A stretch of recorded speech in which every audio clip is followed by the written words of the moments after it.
Olympic में पहली बार दिखा पाकिस्तान का जलवा। कौन है पाकिस्तान के जेवलिन थ्रोअर अरशद नदीम, जिसने भारत के गोल्डन बॉय को भी छोड़ दिया पीछे। जब कोई इंसान आसमान की ऊंचाई पर पहुंचता है तो उसके पीछे उसका संघर्ष, त्याग और मेहनत होती है, और जिसने ये सब कर लिया वो बन जाता है अरशद नदीम जैसा।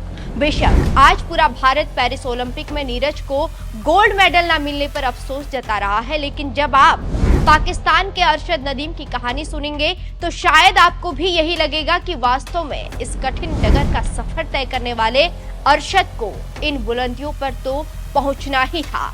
आखिर भारत के गोल्डन बॉय को भी पीछे छोड़ने वाले अरशद नदीम की क्या है कहानी, चलिए आपको बताते हैं। पेरिस ओलंपिक में पाकिस्तान के अरशद नदीम ने भारत के गोल्डन बॉय नीरज चोपड़ा को हराकर इतिहास रचा। उन्होंने जेवलिन थ्रो में ओलंपिक रिकॉर्ड बनाकर स्वर्ण पदक अपने नाम किया। उम्मीद सभी को यही थी कि स्वर्ण पदक नीरज चोपड़ा का ही होगा, लेकिन अरशद ने चमत्कार कर दिया। उन्होंने 92.97 मीटर दूर भाला फेंका, जो ओलंपिक का सबसे बड़ा रिकॉर्ड बना। ये पहली बार था जब ओलंपिक में किसी इंडिविजुअल खिलाड़ी ने सिंगल इवेंट में गोल्ड मेडल हासिल किया, लेकिन उनका ये सफर संघर्षों से भरा हुआ था। रिपोर्ट्स के मुताबिक अरशद नदीम के पिता एक मजदूर थे, जिस वजह से उनके पास घर खर्च के लिए भी पैसे कम पड़ते थे, और बेटे अरशद की ट्रेनिंग के लिए उनके पास कुछ भी नहीं था। आर्थिक तंगी और घर के हालात ठीक न होने की वजह से अरशद ने अपनी ट्रेनिंग पुराने और खराब भाले से की। वो कई साल से नया भाला नहीं खरीद पाए जिससे वो अपनी ट्रेनिंग कर सके। यहाँ तक कि उन्होंने पाकिस्तान के खेल प्रशासन को भी नए भाले के लिए गुहार लगाई थी।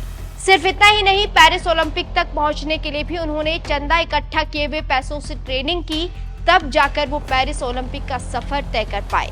खबरों के मुताबिक कहा जा रहा है कि अरशद नदीम के गोल्ड जीतने के बाद उनके पिता मोहम्मद अशरफ ने उनके संघर्ष को लेकर बात की है और कहा है कि अधिकतर लोग ये बात नहीं जानते कि अरशद इस मुकाम तक कैसे पहुंचा। हमारे गांव के लोगों और रिश्तेदारों ने शुरुआत में पैसे देकर नदीम की ट्रेनिंग करवाई है, यहाँ तक कि उसकी यात्रा का भी खर्च उठाया। मैंने आज तक मजदूरी ही की है।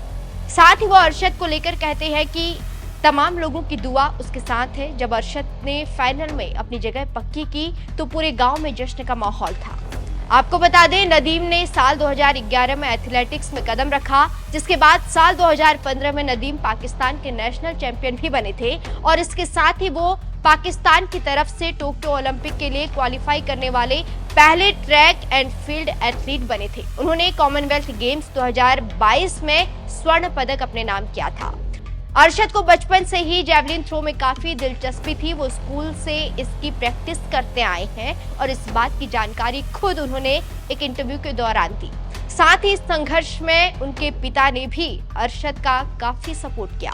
अरशद 8 भाई बहनों में तीसरे नंबर के हैं और आर्थिक तंगी से जूझते हुए भी उनके पिता ने हमेशा उनका साथ दिया। उनकी प्रैक्टिस में कोई दिक्कत ना आए, इसलिए वो दूध घी की व्यवस्था हमेशा रखते थे।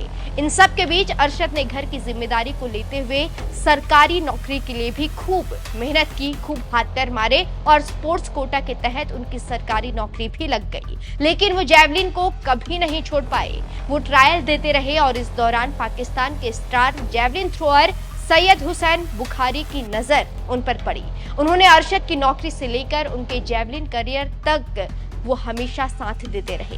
बहरहाल आपका अरशद के संघर्ष और पेरिस ओलंपिक में उनके गोल्ड जीतने को लेकर क्या कुछ कहना है, कमेंट करके जरूर बताएं। साथ ही अगर आपने अब तक हमारी यूट्यूब चैनल स्पोर्ट्स आर को सब्सक्राइब नहीं किया है तो जल्दी से चैनल को सब्सक्राइब कर लें, और अगर आपको वीडियोस पसंद आई हो तो वीडियोस को भी लाइक और शेयर करना ना भूलें।